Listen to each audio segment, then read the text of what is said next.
ಇದು ಕೇವಲ ಹೆಸರಿಗೆ RTO ಕಚೇರಿ ಅಷ್ಟೇ, ಯಾಕಂದರೆ ಇದಕ್ಕೆ ಮತ್ತೊಂದು ಹೆಸರೇ ಏಜೆಂಟರ್ ಆಫೀಸ್ ಅಂತ. ಟಾಟಾ ಸರ್ ವೆಹಿಕಲ್ ಐತ್ರಿ ಅಂದು ಈ ವೆಹಿಕಲ್ನ ನಾನು ರೀಪಾಸಿಂಗ್ ಬಂದರೆ 5,000 ರೂಪಾಯಿ ತೊಗೋತಾರೆ ಸರ್. 5,000 ರೂಪಾಯಿ.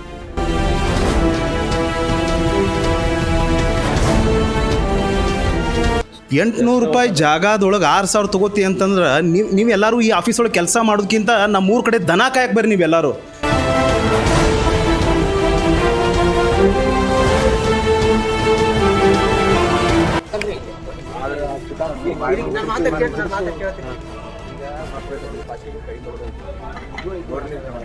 ಹೌದು ಫಿಲ್ಟರ್ ನೀರು ಇರ್ಬೇಕಲ್ಲ ಅವ್ರೆ.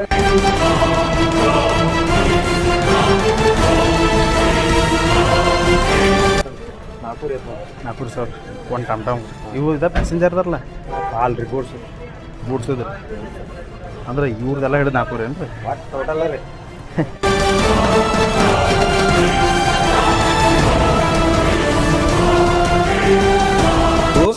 ಇಡೀ ಜನ ಹೇಳ್ತಾರ ಇದು RTO ಕಚೇರಿ ಅಲ್ಲ, ಏಜೆಂಟ್ರ ಕಚೇರಿ ಅಂತೇಳಿ. ಅಂದ್ರೆ ಸಾರ್ವಜನಿಕರಿಗೆ ಏನಿಲ್ಲ ಕಿಮ್ಮತ್ತ ಇಲ್ಲ ನಂಗೆ ಆತಂಗಾದ್ರೆ.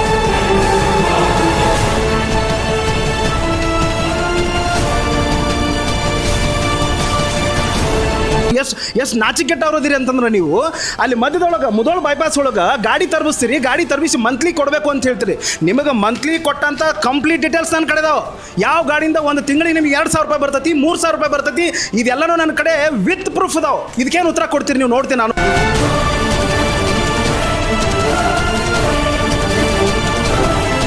ನಿಮಗೆ ಏಜೆಂಟ್ಗಿನ ಕೆಲಸ ಮಾಡತ್ ನಿಮಗೆ ಯಾರಂದ್ರಿ? ಇವರ ಮೇಡಮ್ ಅವರು